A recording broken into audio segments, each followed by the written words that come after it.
მოგესალმებით აფხაზეთის მეომართა კავშირი აგრძელებს პოდკასტების სერიას და დღევანდელი ეპიზოდი ეძღვნება ერთ-ერთ ყველაზე მნიშვნელოვან დანაყოფს, რუსთავის ბატალიონს, რომელიც ქალაქ სოხუმის დაცვაში აქტიურად მონაწილეობდა. მე ჟურნალისტი ლიზა კვესელაო ვარ.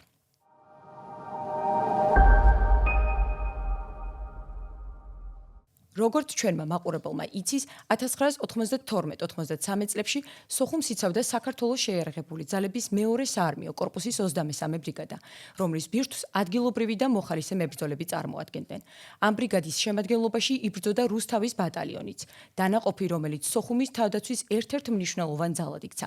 მაშინ, როცა ფრონტის ხაზი ყოველდღიურად იცვლებოდა, მძიმე ტექნიკა და რესურსი იკლებდა, ეს ადამიანები ქალაქს ბოლომდე არ ტოვებდნენ. ჩვენი დღევანდელი სტუმარია აფხაზეთის ომის ვეტერანი, ჟურნალისტი და რუსთავის ბატალიონის ერთ-ერთი ახალგაზრდა მებრძოლი ბესო ჩუბინიძე. მოგესალმებით ბატონო ბესო, მადლობას გიხდით პოდკასტში მონაწილეობისთვის. მადლობა იქით საპატიჟებისთვის.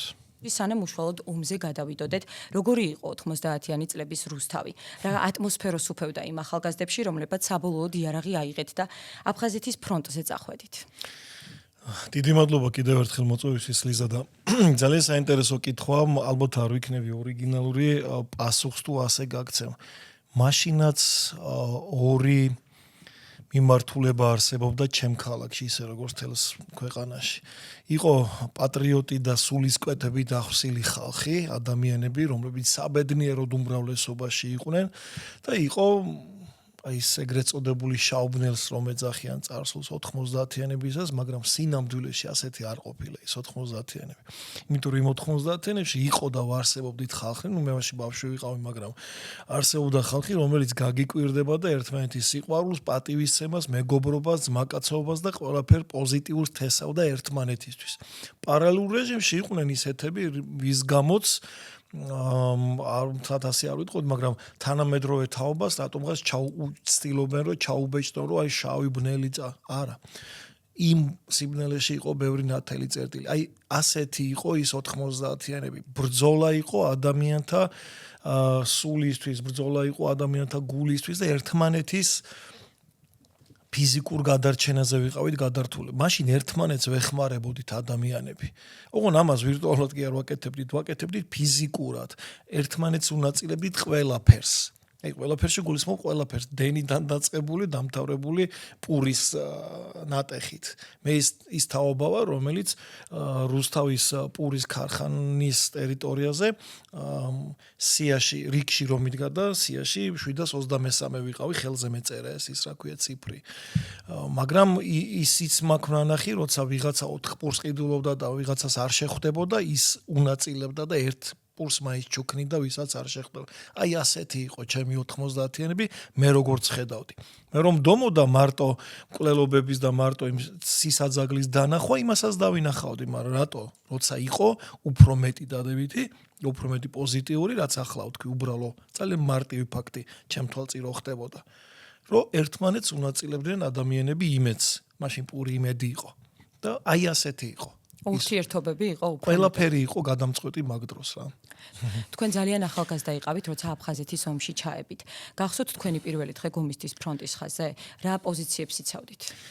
ყველაფერი ძალიან კარგად მახსოვს და რაც არ მახსოვს იმისთვის მე ხა მაშინ რა თქმა უნდა პროფესიით ჟურნალისტი არ ვიყავი და დიპლომი არ მედო ჯიბეში ჟურნალისტის, მაგრამ ხო იცი მოწოდებით რო ხარ და სულით ჟურნალისტი მაშინ ვეგრძნობდი, ყველაფერს ვიწერდი. მე 93 წლის მეორე ნახევარში, მე ფრონტის მეორე ნახევარში, ანუ ზაფხულის პერიოდში მომიწია უკვე იქ წასვლა, აღმოვაჩინე საზოგადოებრივი მაუწყებლის არქივში ყოფილა ჩემი და ჩემის ძმის ფრონტზე გამგზავრების ეპიზოდი გადაღებული სრულიად ჩემ თხოვით უყურე, ჩემ თავს ხედავ და ჩემ ძმას.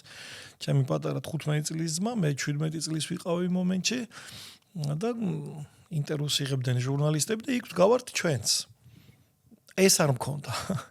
აი ამის შემდეგ მოხდა ის, რომ გასაგებია ჩემი ძმა არ გამოუშვეს, მე მომიწია მერე გაპარვა მატარებლით. იყო მაშინ სოხუმის ფრონტზე. მატარებლით გავიპარე, რაც დეტალურად მაქვს აღწერილი სხვათა შორის ჩემ წიგნში, ერთ რომანში და თქვენი мотиваცია რა იყო? აი იცი როგორ ვერასდროს ვერ პასუხობ მაგითხვას. არაფერი мотиваცია არ უნდა იმას რომ ყოველდღიურად მე-20 მიკრორაიონში სადაც ჩემი სახლია დღეს რუსთავში ყოველდღე მოდიოდა ცნობები რომ ვანოს მამა დაიღუპა იქ ჩემი 21 წლის სკოლის ის დაიღუპა ეს და აი ამას უკვე мотиваცია აღარ ჭირდებოდა უკვე ვალდებულება გაგეღვიძა შენ რომ ქვეყნის მიმართ გაქვს რაღაც ვალდებულება აღარაფერი мотиваცია აღარ ჭირდებოდა უბრალოდ მე იმდენი ვერ გავთვალე რომ პატარა ბიჭ შობლები ყავს და ისე როგორც ბევრმა ჩემზე მაგარმა ბიჭებმა ვერ გათვალეს და არც იყო საჭირო რომ გაეთვალათ.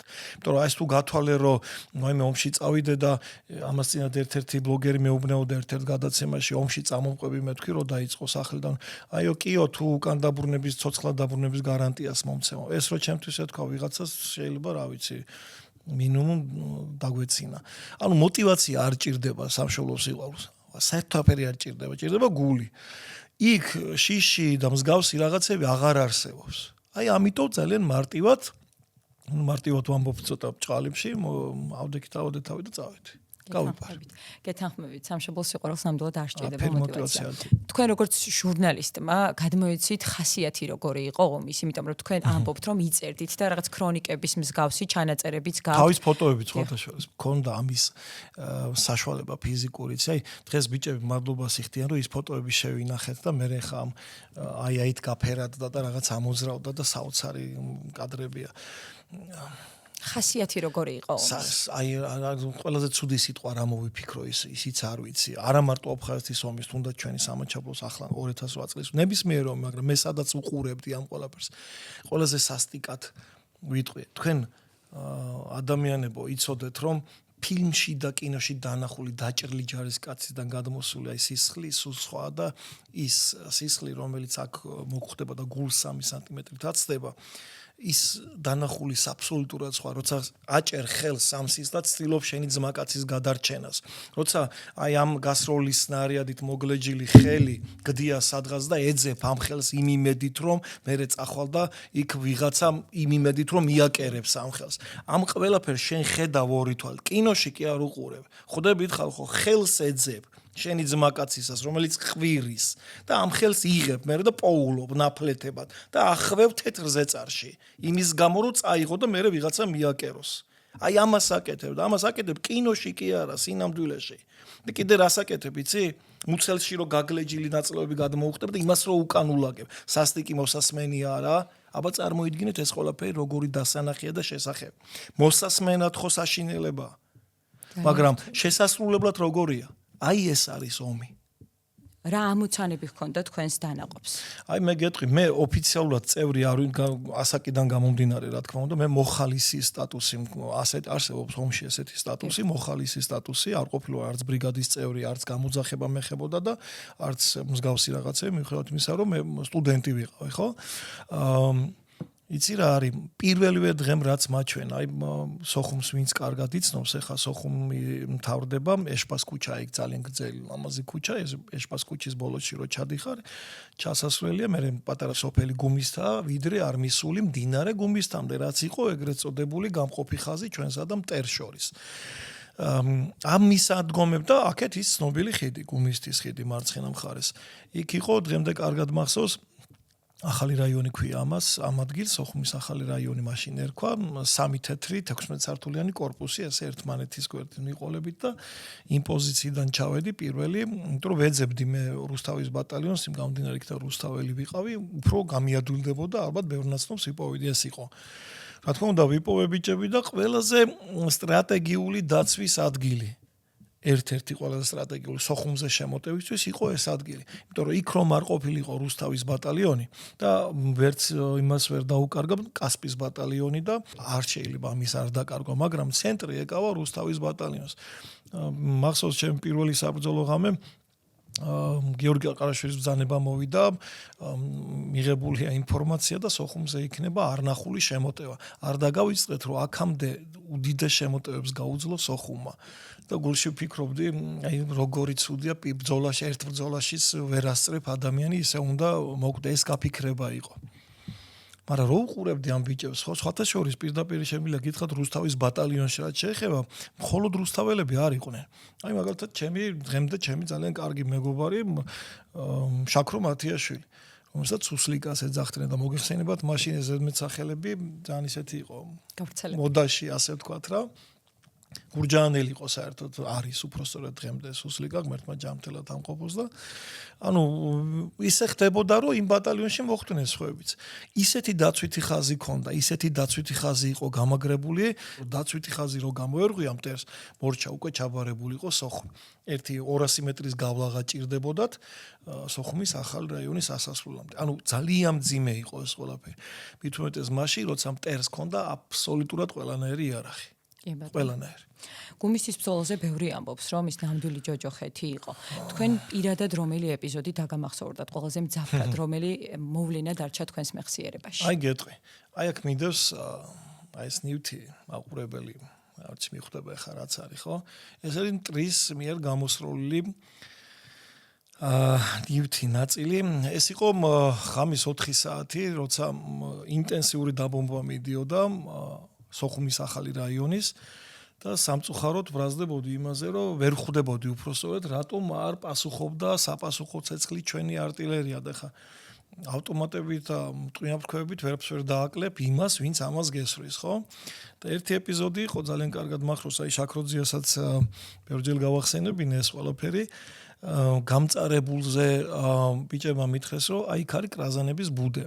კრაზანების ბუდე ნიშნავდა იმას, სადაც ქონდა მტერს კონკრეტული ბაზა და მომიწია აი შენ მოდი აბა ჩუბინიძე ხარ რანერი ჩუბინი ხარ ერთი ნახოთ და თუ მოკლედ ტყვიავქევი დგავანეიტრალეთ ის კრაზანების ბუდე დაიშალა და აი ეს ისროლეს იმ პერიოდში მაშინ როცა მე მომიწია ფეხზე წამოდგომა და ამ მომენტში ხამ ბრძოლას მარტო გული არ ჭირდება ეს არ ვიცოდი მაშინ და ახლა უკვე საბედნიეროდ იციან ჩვენმა მეომრებმა ბრძოლას ჭირდება სტრატეგია და გეგმარება როდის უნდა დაიხიო უკან თავი როდის უნდა ჩაყო მაშინ რა ქვია სანგარში როდის ყველაფერი წესია ბრძოლას წესები აქვს ეს არ არის ბრძოლა წესების გარეშე თუ გინდა რომ გადარჩე უნდა დაიცვა რაღაც მინიმალური წესები და იქ მარტო ჩემი პატრიოტული გამოხტომებით კინაღამტყია შუბლი გამიხრით ეს აქ რომ არ ყოფილიყო შაქროძია ხო მე დღეს აქ არ ვიждდებოდი იმიტომ რომ მან მიიღო თავის თავზე ის დარტყმა და აი ამის ეგრეთ წოდებული ნამსხვრევები რომელიც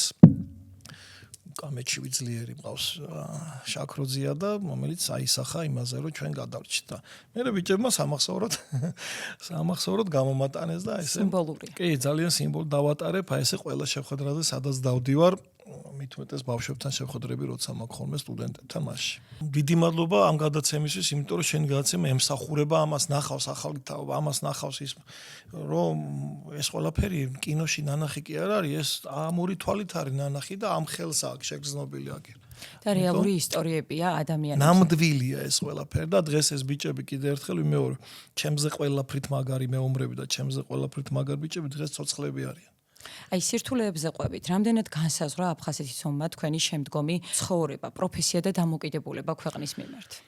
პროფესია ნაკლებად, იმიტომ რომ მე ისედაც გაგიკვირდება, მაგრამ სითბური ფიზიკის სპეციალისტი ვარ, ასე ვიყავი გპ-ში სწავლობდი მაშინ და ომის პერიოდში. თუმცა ჟურნალისტიკა, დოკუმენტალისტობა უფრო ვიდრე ჟურნალისტიკას არ ვარ ქმნიდი, მაგას იყო ჩემთვის აი ყველაფერი უნდა შეინახო მომავალი თაობისთვის, უნდა შეინახო სიმართლე, იმიტომ რომ ამ ომში სიმართლე ჩვენს ხარეზე, ყველა ომში პრინციპში, იმიტომ რომ ჩვენ არ ვართ დამპყრობელი, ჩვენ თავდაცვით ბრძოლას ვაწარმოებდით, ხო? ყველაფერი უნდა შეინახო. მე ძალიან დიდი მნიშვნელობა აქვს ადამიანთა სახელის და გვარების, თაობებისთვის შენახვას. ჩვენ ხო როგორი ამაყები ვართ ახლა რომ ვიცით ანწუხელიძის გმირობის ამბავი, ვიცით კატუნაშვილის გმირობა, ხო ძალიან ამაყი ხალხი ვართ.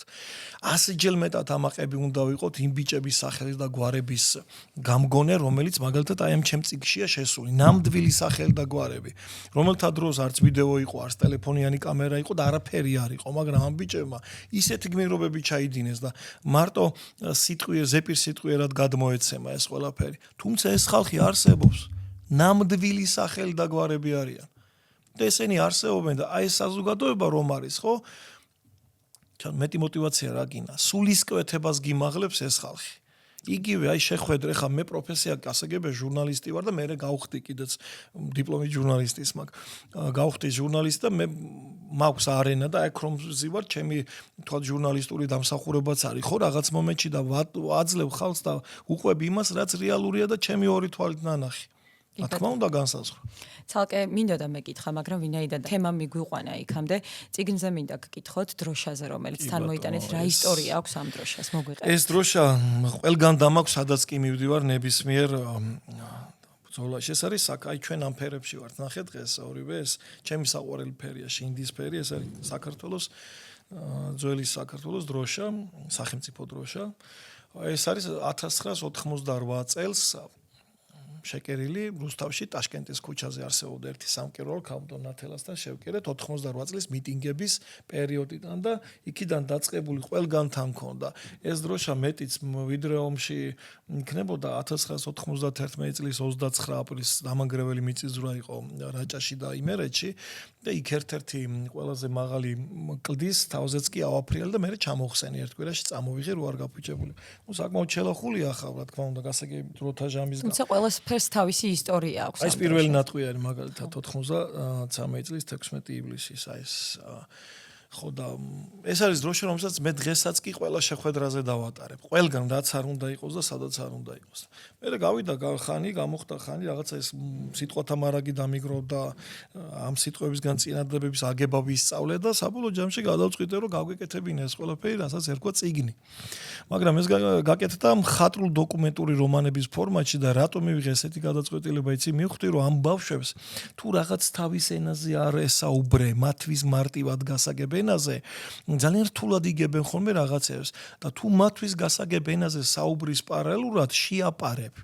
ასე სტრატეგიულად იმ ნამდვილ ამბებს რაც არის ჩადებული ნამდვილ სახელს და გვარებს და ნამდვილ იქ სიყვარულს გაატარებ იქ რა იცი რა კარგად მიიღეს ძალიან მნიშვნელოვანია რომ ახალგაზრდებმა იცოდნენ ამ ყველაფრის შესახებ დღეს როცა ახალი თაობა აფხაზეთის ომს უკვე ისტორიის ნაწილად აღექვამს რა არის მთავარი რა გინდათ რომ მათ რუსთავის ბატალიონის შესახებ იცოდნენ არა მარტო რუსთავის ბატალიონის ყველა მეომრის ყველა ბატალიონის შავნაბადიდან დაწყებ თეთრი არწივი ხა გახსოვთ მაშინ ხო ერთიანი კოორდინაცია როგორც ასეთი არ არსებობდა და უმაგრესი პატრიოტი ბიჭები ყველა თავისთვის აი ჟარგონს გამოვიყა ჟილკით იბრძოდა ამ ჟილკის მსხვერპლიცი რამდენი აღმოჩნდა ლიზა იმაში მარტო გულით ბრძოლა ეს არ არის ამას არ უნდა შეიძლება ამბობდეს ადამიანი მაგრამ უნდა იცოდეს რომ მარტო გულით ბრძოლა არასდროს არ მოგიტანს წარმატება სტრატეგიულად უნდა იბრძოლო თეორია უნდა იცოდე გადაადგილების ყველაფერი უნდა იცოდე დისტანციიდან დაწყებული ბრძოლის დროს და